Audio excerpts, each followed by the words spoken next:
welcome back to Vegan Proteins Muscles by Brussels Radio. This is Danny Taylor. And I'm Giacomo Marchesi. And this is our third episode.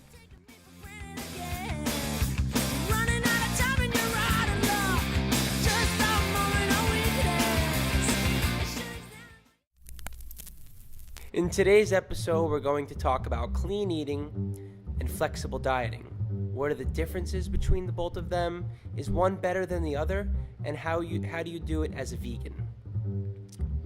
This is a really hot topic right now, the clean eating versus flexible dieting, or sometimes called IIFYM, which stands for if it fits your macros. And there's a lot of controversy around it, particularly, well, maybe not particularly, but I definitely see it a lot in the vegan world. So I figured it was worth talking about since we've been asked about it quite a bit and what we think of it. So we're going to dig into that a little bit today. I think most of us have heard the term clean eating before. I eat clean, hashtag eat clean on pictures of food. And the thing is what does it mean to eat clean? What I think clean eating means to most people is basically finding foods that are unprocessed and in their most natural state possible. No additives, no preservatives. So in other words, a candy bar wouldn't be considered clean eating, whereas an apple would be. So I think it's pretty clear most people would agree that a candy bar is not what we would consider a clean food, right? Right. But is tofu a clean food? I mean, I should hope so. All tofu really is pressed soybeans. But a lot of people would say no. Tofu is not a clean food, and a lot of people would say, well, an organic fair trade candy bar made with evaporated cane juice instead of sugar is a clean food, whereas a lot of people would say, no, candy bar is not a clean food no matter what it's made out of. And I think that's what we're getting at here, is that clean is really an arbitrary word that's going to be different from person to person. Definitely, and I mean, I think we're bordering on, looking at things from a purist perspective even more so than clean eating. I mean, yes, you can get more and more pure with the types of foods that you eat, but clean eating is... But what does that even mean? You can get more pure with the foods you eat? Like, what does that mean? And I know what I know what you mean because I see it constantly in the vegan world. In the fitness world, for sure, but way more in the vegan world. Like, oh, well, my food is completely raw. It's never been heated over 118 degrees, and I don't know, it was farmed by angels in the purest fields of Africa. Like, people take it really, really far, and, that's fine, to each their own. But the point really is that clean means nothing. The word clean eating basically means nothing to me. I mean, there are lots of people out there who consider chicken breast a clean food, whereas you and I would say absolutely not. And I mean, and that's just it, really. What is considered clean to one person is not for someone else. And, to be fair, unfortunately, it leads to a lot of division within the community, and I think it actually hurts us more than helps us when one person is saying, my food is cleaner than yours, so I'm going to get better results, and I really don't think that's what it should be about. But I suppose for the purposes of this particular podcast, when we say clean eating, what we are referring to is whole foods, whole fruits, vegetables, grains, beans, nuts, and seeds in their whole state. I think we can agree on that clean eating is those foods that you just mentioned in their most unprocessed state as possible. And not necessarily raw, just the whole food. Right, exactly. Cooked, raw, whatever. Whole food is whole food. Okay, so that's where we're coming from with this conversation right now. But just remember that when someone says clean eating, I eat clean, that means nothing. You have no idea what that means to that individual person. So just a little takeaway when you hear people say that, or if you say that yourself, know that it's a very, very, very wide spectrum of what people consider clean and not clean. So just in the wording itself, I'm not a big fan. I don't like the word clean eating. It also has this weird air of moral superiority, like you're eating better food than other people. Anyway, side rant, I'll shut up. Well, I guess the question is,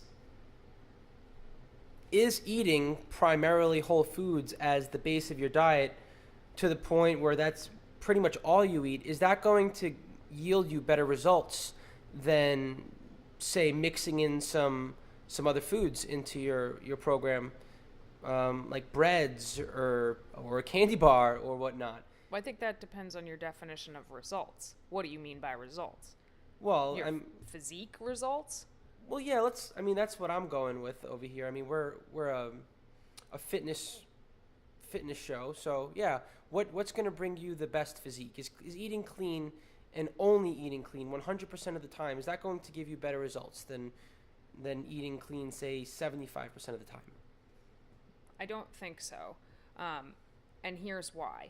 Not because eating nutrient-dense whole foods is not good. I think we can all agree that you should be eating mostly whole nutrient-dense foods. Well, sure, vitamins, minerals, antioxidants. I mean, Yeah, your micronutrients are everyone knows very that important. it's good to get that in. However, a lot of times when you meet these self-proclaimed clean eaters, they are of this mindset, I can eat as much or as little as I want to as long as my food is clean. That's all that matters. Well, yeah, calories don't count because you're eating clean food. Your body will know what to use and what to dispose You of. can eat as much as you want. Anything. And that is where I am going to very, very clearly say I entirely disagree with that statement. I'm right there with you.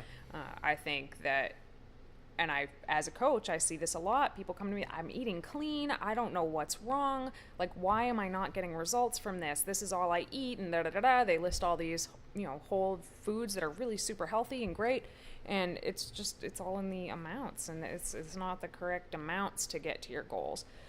So no, I don't think eating 100% clean necessarily yields you better results if you're not keeping an eye on other things as well. The total amount of food that you eat, the types of foods that you eat. Are you getting in the right combination of carbohydrates, of protein, of fats, of nutrition? Are you getting everything you need in to Is build? your meal timing appropriate? Yeah, I mean, there's a lot of factors that are involved. You can't just say, well, I eat whole foods, so screw everything else. yeah, I'm just gonna make a bean shake, have a couple of bananas, and call it a day, and I'm gonna have the best results. Now, that's not to say that eating a whole foods plant-based diet won't necessarily yield you better results on the inside, your overall health. I mean, you did say we're a fitness show. Let's not neglect your internal health over just for a better physique. So yes, I think there are some huge benefits to eating a whole food plant-based diet for your overall general health. Absolutely. And I highly encourage that for health. However, you got to pay attention to all the factors. You meet people, well, I don't count calories. Calories don't matter. Well, no. Science says you're wrong. Calories matter, whether you're vegan, not vegan, looking to gain weight, looking to lose weight, whatever. They do matter. Your metabolism matters. Your genetics matter. Eating clean in and of itself is not the answer all alone. Who would benefit from having the goal to just eat clean? I do think there are some people who can focus just on that as their primary goal and make great changes to their health. And, people who have not been working out, people who are really out of shape, people who basically live a very unhealthy lifestyle in general, maybe eating fast food several times a week, things like that. If they make their one goal, I'm going to eat clean. And when I say eat fast food, I mean eat with reckless abandon, junk all the time, don't move very much, are constantly dehydrated. I think if they make the goal of I'm going to focus on eating whole plant-based foods, they're going to see great changes in their health without becoming too obsessive over every gram and every number. Well, I like how you use the word obsessive, because that's something that you have to be mindful about too. Something that we haven't discussed at all right now, and I think it's something that needs to be discussed desperately is the mindset of somebody who is looking to become fitter and healthier. And is it a healthy mindset? A lot of the times, people who are eating clean are not necessarily doing it because they're enjoying it. They're doing it because they feel like they have to. And so there's a part of what they're doing that becomes sort of restrictive in their mind. I really think there has to be a balance, and you have to really understand what you're doing and enjoy it. Yeah, there's a meme that I've seen a few times on the internet, and I think it's pretty good. And it's calories don't matter. What do you do when you hit a plateau? Eat cleaner. And I think that brings up a really good point. Is when people are eating clean, and that's their dietary lifestyle or whatever, and they do hit a plateau. What they do is they start cutting out other food groups as a way to eat cleaner, and then they're left with a very, very limited list of what they can eat. And I know that people think that that's what vegans are doing in the first place, right? People say, well, you cut out all these food groups, and it's like, well, yeah, we do cut out food groups, but it's not necessarily. I know a lot of people go vegan for health reasons, but I'll speak for myself. That's not why I cut out meat and dairy and eggs and animal products. It has nothing to do with a diet. Ethical reasons for us. It was my ethical reasons. So that doesn't even come into play for me at all. It's not negotiable as far as my diet goes. But when you start doing things like, oh, well, I'm going to cut out soy, and I'm going to cut out gluten, and I'm going to cut out sugar, and then I'm going to cut out fruit, and then I'm going to cut out cooked food, et cetera, et cetera, et cetera. I'm just going to cut out food entirely and just start going on fasts. Exactly. And, this happens because people think that those are the steps to take to get to the goal you want to go to. And no, it's not. That's just restrictive eating. And you get to a point where it's an eating disorder. Mm-hmm. You get to a point where it's just an eating disorder. And I've seen it happen. I can say that I've felt the effects in the past of eating so obsessively clean that it consumed me. And I know you have too. Oh, yeah. And I think a lot of us have been there, and it's not a very healthy place to be. The physical results were nothing that spectacular. It's not like you eat cleaner and you suddenly look better. No, it's when you start focusing on the things that actually matter that your physique starts to change. So those are kind of our thoughts on clean eating. Pro, whole food, plant-based for the majority of your diet. However, if you want a candy bar once in a while, you shouldn't be punishing yourself for that. However, don't be obsessive about it, and don't think that eating clean is some sort of miracle, because it's not. It's it's just not. It's not this holy grail of anything. Although obviously the benefits of eating, lots of fruits and vegetables and grains and beans and nuts and seeds, it's immense, but. You're not going to get anywhere better by punishing yourself, like you said, or restricting yourself that you couldn't if you had a more flexible approach. Next, we're going to talk about meal plans. What should you be eating throughout the day? Should it be the same foods every day? Should you have a specific plan? Should you just go into the day and say, I'm going to eat, these types of foods in these specific amounts? Or do you just kind of wing it? What are your thoughts, Danny? So I kind of have mixed thoughts about this. I am a big fan of meal plans or planning out your food in advance. I'm a big fan of that.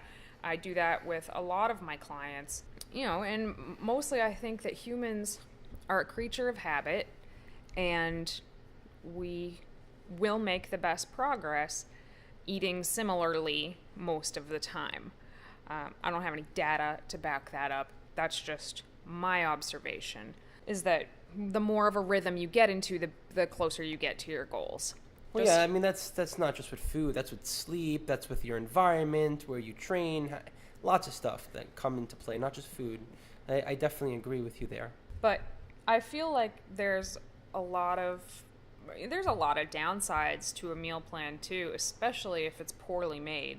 God, you don't want to be eating the same thing every day that didn't even meet your nutritional requirements in the first place. That sounds terrible. Well, my experience with meal plans has been really good, actually. There's a lot of reasons why I enjoy having a plan. One, it allows me to save an enormous amount of time throughout my day, because I know what type of groceries I'm shopping for. I know when they're going to run out.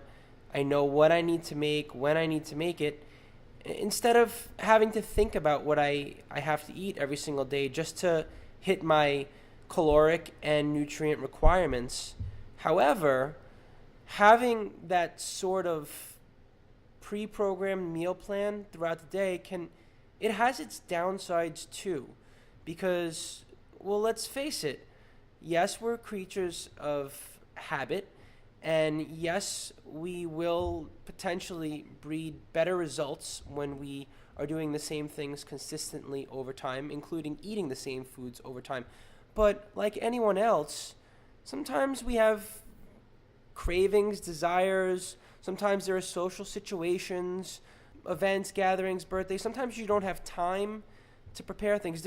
Basically, what I'm saying is that there are a lot of factors that just do not fit in to a meal program. Let's just say that you have a day where, I don't know, there's 2 feet of snow outside. You can't go grocery shopping. You don't have the foods you need. You're not even home. You're somewhere maybe on a snowboarding trip.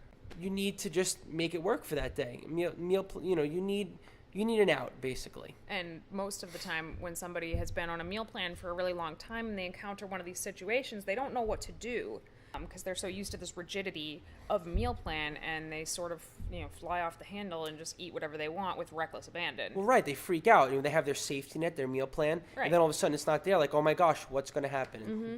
So, and then a lot of people binge and they just write the whole day off, or just don't eat at all. And I've seen all sides of the situation. But like you said, there are a lot of upsides to a sound meal plan, and I think that is crucial too. There are so many coaches out there handing out identical meal plans to each client with the same 5 foods on them over and over and over. And how is that sustainable? Who right. can really do that? And it isn't the end-all, be-all, but before you learn how to work outside of a meal plan, you need to learn how to work inside of a meal plan. I think so. I happen to agree with you. I think meal plans are a great place to start when people are just getting into fitness and trying to learn about nutrient timing and portion sizes and how to measure your food out, how to count your food, how to track your food, things like that. I think it's super, super important to learn how to work within that frame.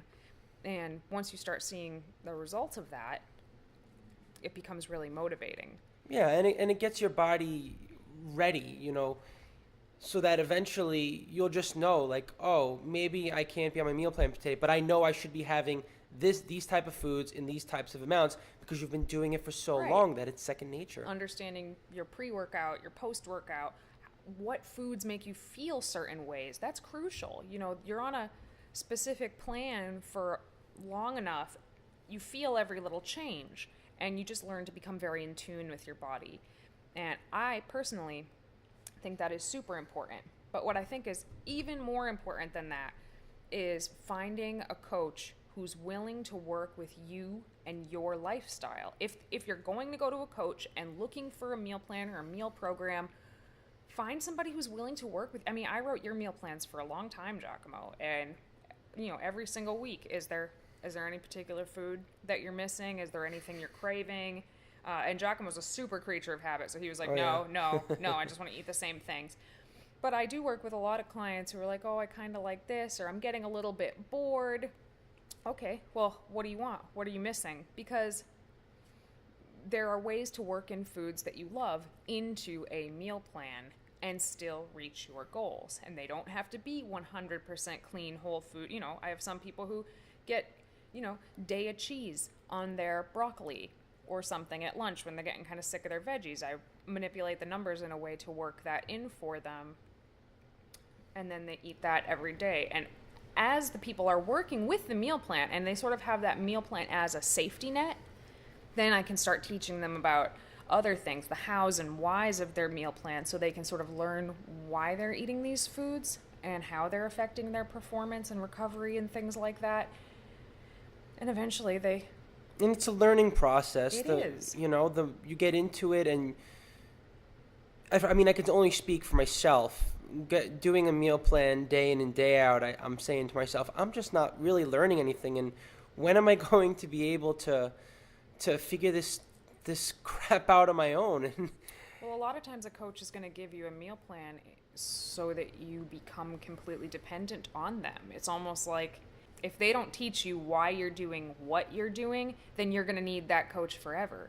And the goal of any good coach should be that eventually your client doesn't really need you anymore. You've taught them enough so that they don't need to be handheld for the rest of their lives through their athletics. I guess brings us on to our next topic, which is flexible dieting, or what's called IIFYM, which stands for if it fits your macros. What do you think about it, Danny? What is it? Flexible dieting is basically a form of eating where you can eat pretty much whatever you want as long as it fits your calorie, carbohydrate, fat, and protein goals for the day. And you also want to make sure you get your fiber in. That number, everybody's out there looking for the magic macro number. Carbs, fats, and proteins are nicknamed macros for macronutrients. And, I see it online constantly. What are your macros? What are you eating? As though they're going to find some magic combination of numbers and that's going to help them turn into a bikini athlete. And that's not how it works. Every person's body and metabolism is different. Some people work better with more carbs. Some people work better with more fats. Some people can just eat way more than other people. So every person's numbers are going to be completely different. And as each person changes what they're doing, their numbers are going to continue to change. Right. So, but basically you can eat whatever you want to reach those goals with a few guidelines. Post-workout meal timing specifically is probably the most important aspect of all of that. But it's neat because you get to pick whatever foods you want to reach those goals. Basically, I've been doing my own version of flexible dieting, although I never called it that, for the past 8 years or so. When I first got into nutrition and studying bodybuilding and things like that, I would find these non-vegan, very, very meat and dairy heavy bodybuilding plans and try to veganize the research that I read about those and eat whatever I had to eat to hit those numbers. Not really sure if what I was doing was right or made sense, but I've been doing a kind of version of this for a long time. But this off season is the first time that I've officially just outright done flexible dieting. Yeah, I'm a little newer to it. Whenever I veganize a bodybuilding plan, I'd eat the same foods that were vegan already, and the ones that weren't, usually it was just mainly the protein. So I'd be swapping an animal-based product for a vegan product, whether it's seitan, tofu, or protein shake, for example. Mm-hmm. So I'm definitely a little newer to it. Yeah, you've been doing this since, September? Pretty much. Or so. And Giacomo comes from a very old school bodybuilding mentality. So this is brand new to him. And I could tell when he first got into it that he was a little bit afraid. Kind of afraid that eating certain foods was gonna wreck his physique or, slow him down from getting to his goals. We just associate with the same foods that you eat over and over again. These are the foods that got me the body that I was building, so naturally they're going to be the foods I need to keep on eating to maintain that body and build a better one, right? Right, and I can understand why people would think that, but this goes back to the clean eating mindset of some foods are clean and some foods are dirty. AKA some foods are good and some foods are bad, etc., etc. It builds this really deep dichotomy of morality in the foods that you eat, and it's not really very good for your mindset. It makes you afraid of foods. You're a big bodybuilder who's afraid of food, and that's very, very common. You see that quite a bit. People who are, terrified of eating certain quote-unquote dirty foods, thinking it's going to make them, into a slob. And how has it gone for you so far, Giacomo? So far, so good. I really don't have any complaints other than getting used to finding foods that are going to fit my proteins, fats, and carbohydrates for the day and figuring out what portions to take them in and how much. And you've been able to increase your food significantly. Yeah. Get leaner, get stronger, and eat pizza practically every day. Every damn day. Pizza. I mean, right, Christian? It's pizza that's manipulated very much so to fit his macronutrient goals. But because he gets to eat so much, he finds a way to fit in pizza every day. I don't get to eat quite as much. I'm not quite as lucky. But I do get to eat a lot of, I eat a sandwich and pretzels and I make sure to have some little tiny dessert every single night. It's, it definitely has its upsides. That said, a lot of people view flexible dieting, and if it fits your macros, as the holy grail of dieting. And I am not totally sold on that. And here's why. We talk about if it fits your macros. So flexible dieting, there are no bad foods. You are not restricting any food groups at all. It helps get rid of this fear of food. And a lot of times it's the severe restriction that pushes people to binge, right? I think most of us can agree with that. Yeah. You restrict yourself for so long, eventually you just lose it and eat everything. Right. And flexible dieting sort of eliminates that.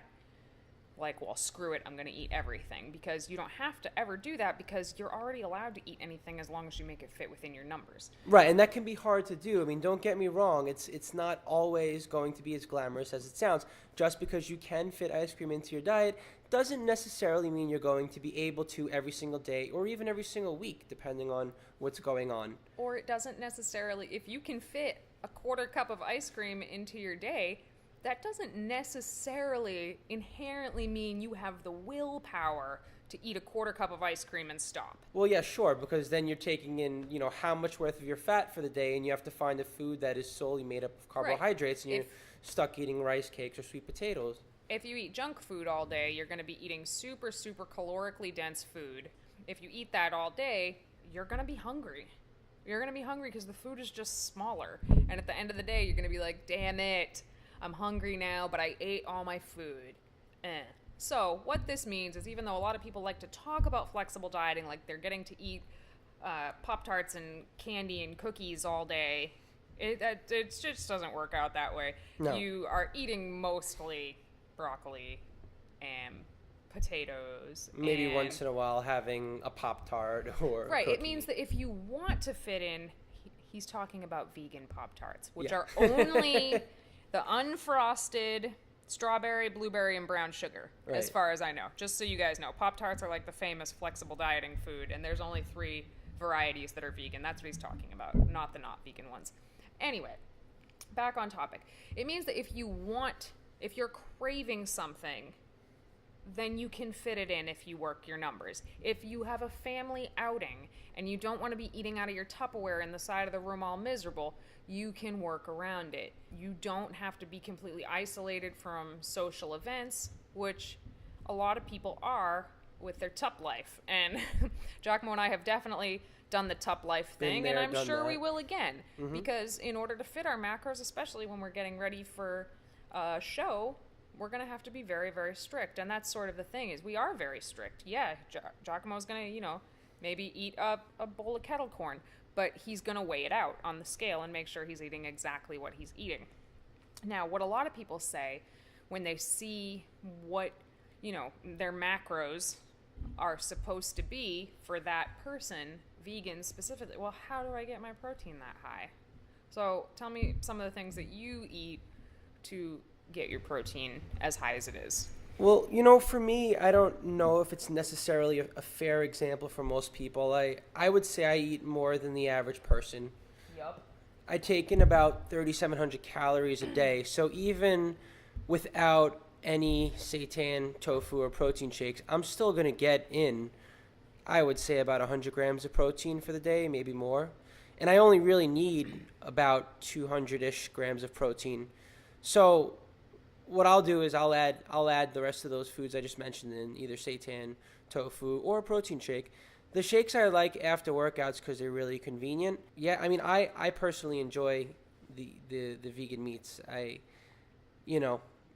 That isn't necessary, but if that's something you enjoy, I don't see any harm in gluten or soy personally, as long as you're not allergic to it. What about you, Danny? What do you have? I love seitan.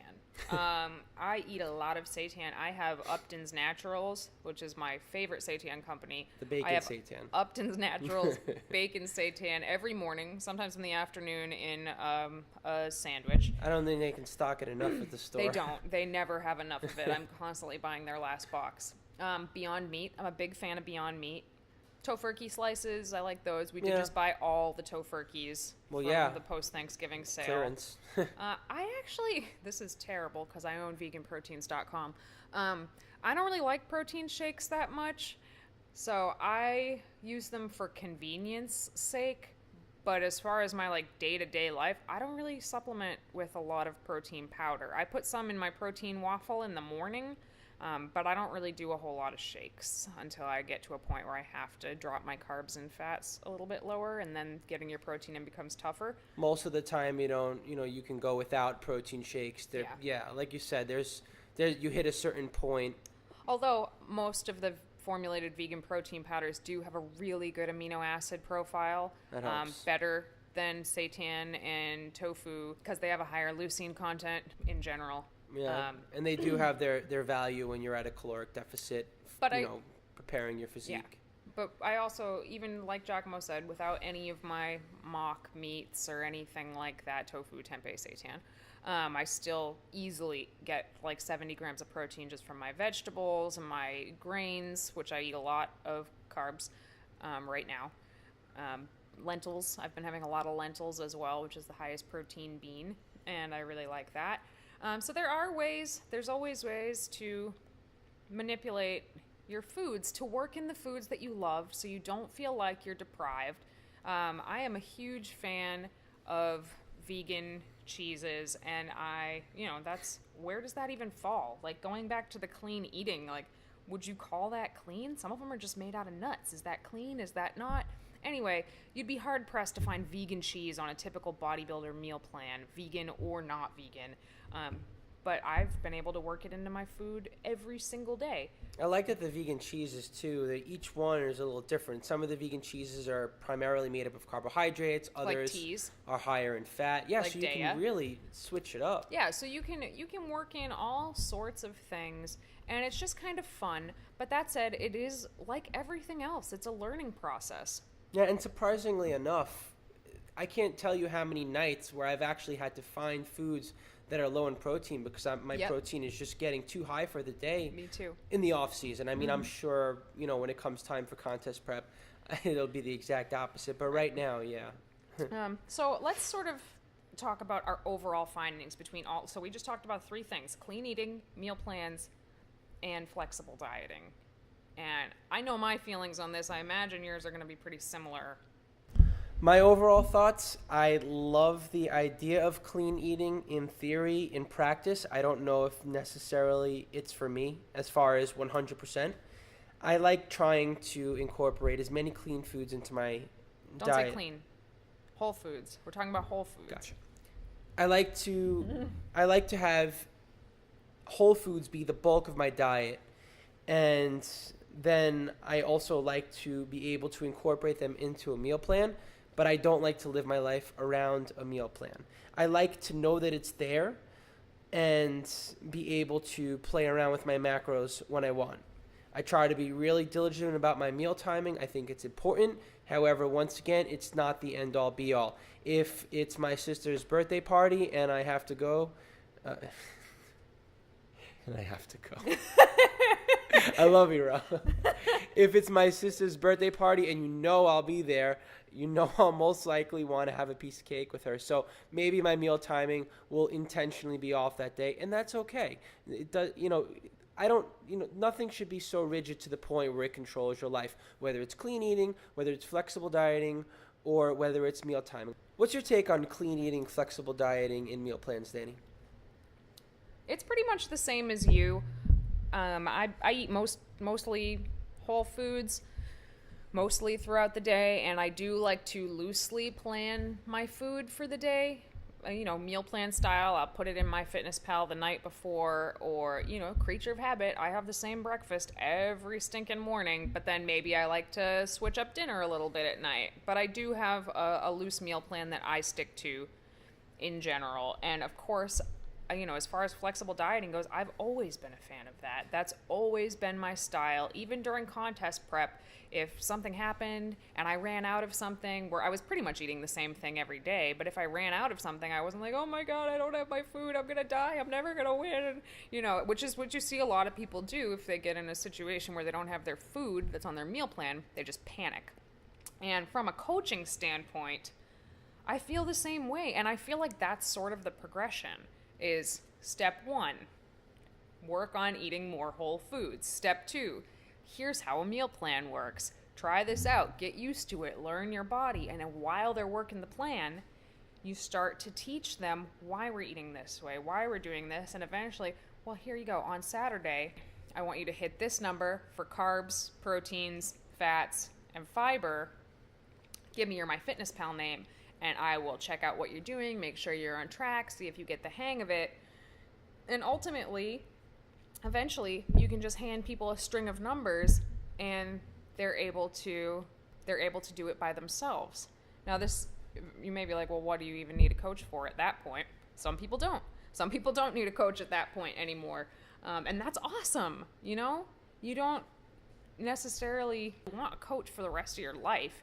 And that's saying a lot coming from a coach herself. Yeah, I don't want to feel like I have to hold somebody's hand forever. Then I don't feel like I'm really helping them. There are situations, getting ready for a show or something, I think it's always good to have somebody else watching you. Otherwise, you second guess yourself, cut too hard, cut drive too yourself fast. Crazy looking at yourself. Absolutely. So that's a different thing entirely. But for like day-to-day life, you can learn how to do these sorts of things on your own after a learning period, like anything else. So those are my overall thoughts. If I had to rate them, 1, 2, 3, flexible dieting wins for me, followed by meal plans, sound meal plans from a good coach, and then clean eating. I appreciate the idea, much like you, but I think trying to eat 100% whole food, plant-based all the time it's just not realistic, and you can make yourself crazy that way too. Right, because then if you're ever having a day where you're not eating clean, maybe you're afraid you're going to be flying off the handle, like you had said earlier. Oh, it happens all the time. Or feel like you're a failure. Oh, I'm not, Whole Foods. Yeah, and you should never feel plant-based bad. anymore. You should just never feel bad about what you're eating. Yeah, it's just not. You're not a bad person. Put it this way: there shouldn't be labels on things. You should just be able to eat the way you want to eat and not have to. Veganism aside, because obviously we feel very strong Right. ethically about that. Outside of that, eating a Cliff Builder bar does not make you a bad person instead of eating an apple and almonds. Like, that's just silly, but you see people who have that attitude all the time, and it's not helping anybody. Right. And it's certainly not helping veganism either. So I think that wraps up our thoughts on these 3 styles of dieting. If you have any questions about this at all, you can get in touch with us on our Facebook page, Vegan Proteins. You can contact us through veganproteins.com, and we are also on Instagram and Twitter. @Vegan Proteins. Today's product review segment, we're going to talk about Explore Asian black bean pasta. We've mentioned this briefly in one of our previous podcasts. It's a company that makes pasta specifically out of different kinds of beans. And the one that we bought several cases of it at the Seed Expo in New York. It's black bean spaghetti. The ingredients are black beans and water. And somehow, this miraculous food has 25 grams of protein per serving, 17 grams of carbs, much of that is fiber, and it's very, very low fat. I think it's like 1 gram of fat, maybe even less. I don't have the package in front of me. So it's easy to work it into different types, most meal programs actually. Absolutely. It's really meals. easy to work in.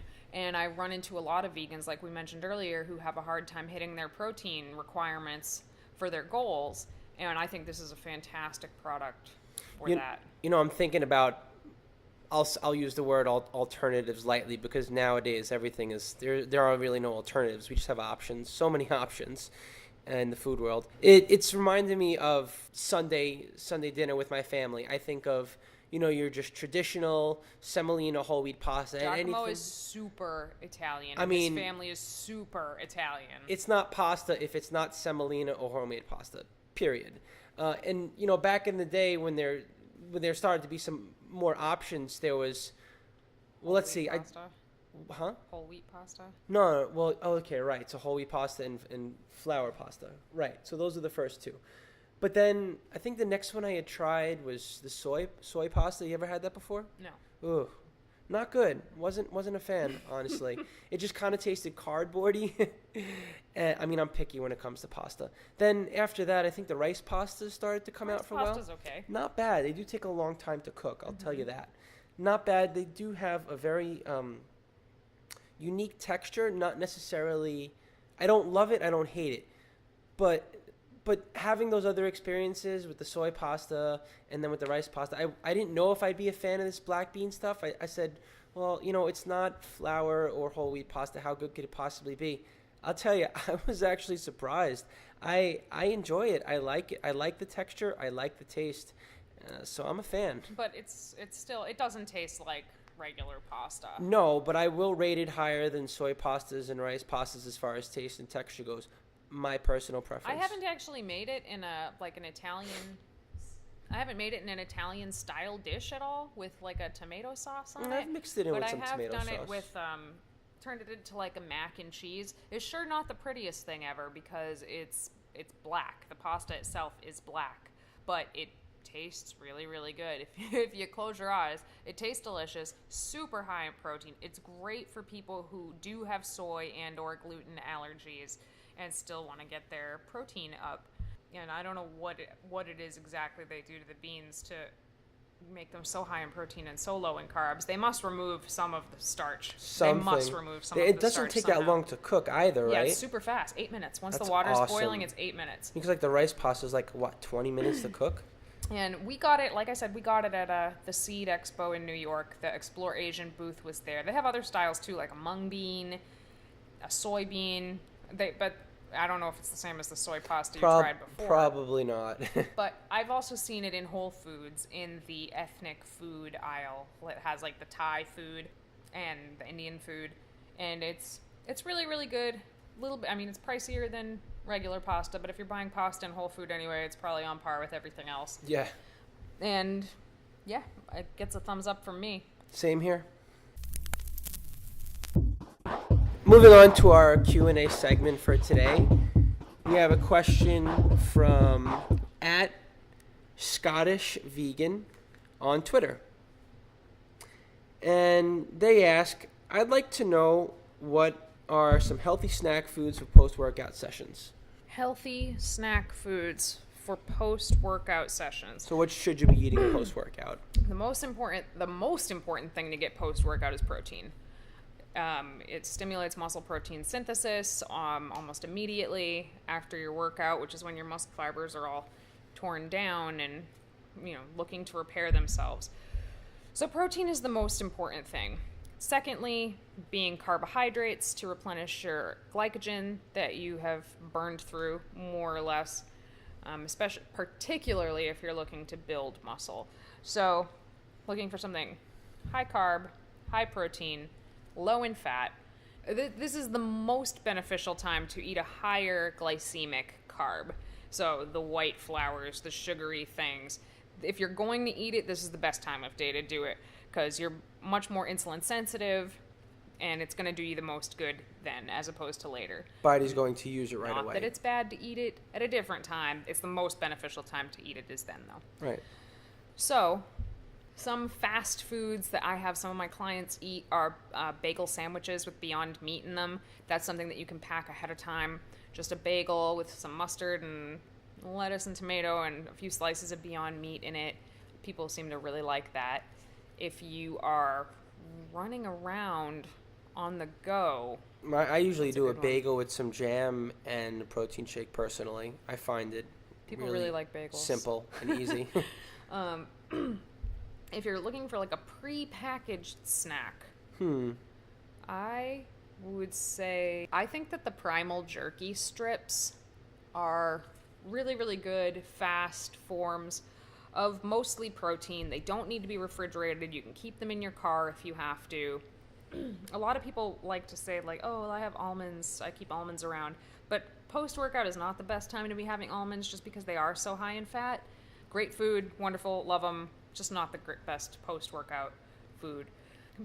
Beans, rice and beans is always a great one. I love rice and beans after a workout. The fiber in the beans does slow down the digestion of it a little bit, but it is high in protein, high in phytonutrients, and high in carbs. So low fat, low fiber, high protein, high carb, basically. So you can get really creative. I do like to keep a couple packets of, like, individual packets of protein powder in my gym bag in case whatever happens and I can't get home for a long while. Bagels are white potato, really, really good. Yeah, but that's not really a snack.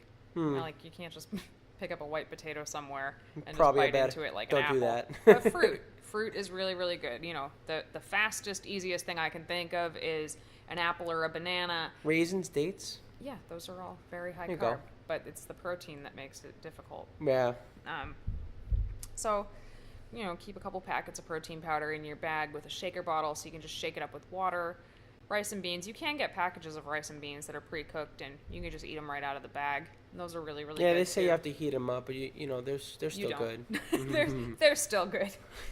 Not that we know from experience from eating them in the road. But those would be our big ones. In a pinch, like in a real pinch, you could have a Cliff Builder bar or one of those pro bars that are the 20 grams of protein was. It's not ideal because they are higher in fat than I think your post-workout meal should be, but they're fairly high in protein, pretty high glycemic carbs from the sugar that's in them. And you can find the Cliff bars even like in a convenience store.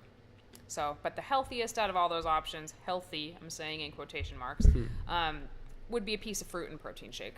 That's the fastest and the most accessible. Yeah. Anywhere. Basically. Okay, this question's kind of long. So I find myself in a bit of a conundrum. I have been doing a bit of research as I have been feeling that I have become weaker as a result of being on a vegan diet for 6 months compared to my omnivorous diet previous to this. I have found that in numerous studies, and the running theme in the bodybuilding world is that typically testosterone levels are lower in vegans, specifically free testosterone levels. Amino acid leucine, cholesterol levels, saturated fat levels, and creatine levels all seem to be at play when it comes to testosterone and strength, and that is something vegan diets lack. I have been eating more than enough calories, 3,500, and getting adequate proteins and fats. I'm 5'9", 185 pounds, and definitely look like I can lift more than I actually can. The only thing I hate more than exploiting animal lives for my personal gain is feeling that I am sacrificing strength for something. What do I do? That is a long question. Well, you know, I think this is actually a pretty common question, one that I see often and have seen often over the years. And I think it's as simple as, I don't think it's necessarily that it's a vegan diet that's causing challenge. It's the fact that you're making a change, right? And whenever you change something, you're either going to, you're figuring out what to do. So you're either going to wind up doing all the wrong things or just not do enough of anything. And, I mean, you know, were they eating 3,500 calories before? I don't know. I have no tough idea. Call. I really don't know. Based on reading this question, this guy obviously knows a little something. Yeah, he knows what he's talking about. Yeah. But what I have to say to this is there are absolutely ways. You know, he says leucine, cholesterol, saturated fat, and creatine all come to play with testosterone. That's true. Most people in bodybuilding, in general, supplement with creatine. Right. So you can do that as a vegan, and we do. Most of us supplement with leucine, usually in the form of branched chain amino acids, which Clean Machine makes, and that's a great product, and we use a lot of it. Have that on our website. So leucine and creatine right there. And then fats in general play a really important role in hormone production. And he says he's eating adequate amounts of fats, but he doesn't really say what that is or what types. Yeah. Coconut oil is great. EPA, DHA oils are really, really great for helping, maintain healthy hormone levels. Which will help with muscle protein synthesis. Absolutely. And which will help prevent muscle breakdown. Creatine is a super important supplement, I think, and think, for building muscle, building strength, just cell volumization in right, general. And I think what needs to be stated is, yes, there is creatine found in animal products, and so if you take a vegan versus an omnivore and compare their creatinine levels without supplementing with creatine, the omnivore will have slightly higher levels of creatine in their system, but that difference is very nominal. It's any person who is bodybuilding that is looking for results should consider supplementing with creatine. And as when you get to that point where you're saturating your stores. with supplementing, it makes no difference whether you're a vegan or an omnivore. Right. They're going to be exactly the same. You can only supplement to 100%. Yeah. You cannot get more than 100%. Exactly. It's not going to make any difference. And leucine is the most important amino acid for muscle protein synthesis, which is why vegans and non-vegans alike supplement with branched chain amino acids. Exactly. It helps in preventing muscle wasting, and it helps in building muscle. The playing field is very level on branched chain amino acid supplementation and creatine supplementation. So I think when it comes to high levels of performance in sports or in bodybuilding, or even just in the gym for your own personal goals, supplementation, while not necessary, can be very, very helpful. And that's going to be the same whether you're vegan or you're not vegan. As vegans, Giacomo and I do supplement with branched chain amino acids, mostly for the leucine content, creatine, DHA, EPA oils in the form of capsules by Deva Nutrition, because they're usually almost always made out of fish. There's not a lot of vegan DHA, EPA supplements out there. We do have one on in our web store. Other things that we supplement with that are specific to a vegan diet, nothing. Branched chain amino acids, Yeah. EPA, and creatine. Those are the big three, I'd say. Nothing that we take specifically just because we're vegan. I mean, B12, but I B12. feel like whether you're vegan or you're not vegan, I feel like everybody should be taking B12. But same thing goes for D, vitamin D. But that's not really his question. His question is about free testosterone. And of course, there's lots of things that can cause drops in testosterone, even just hitting a certain age. And he doesn't mention how old he is. It's always worth getting your levels tested, talking to a doctor about maybe why this is happening. It could even be something as simple as stress in your life. So it could be a lot of things. I wouldn't necessarily point at the vegan diet, and I would look into supplementing with leucine and creatine, and perhaps bumping up your saturated fats and your DHA and EPA intake. Being fit and being active is very taxing on your body, and it's not healthy per se. So it makes push your body to that extreme. Exactly, it's not healthy per se to push your body to that extreme. So if you're going to be an active athlete and going to live a fit lifestyle, that's where supplementation can come into play and make sure that you can be able to perform the way that you're looking to. All right, everybody, so thanks for tuning in. This concludes our third episode of Muscles by Brussels Radio, brought to you by Vegan Proteins. This is Danny. And my name's Giacomo. And we're signing out. You can reach us on Instagram, Twitter, Facebook, or veganproteins.com. Thanks so much. Thanks again.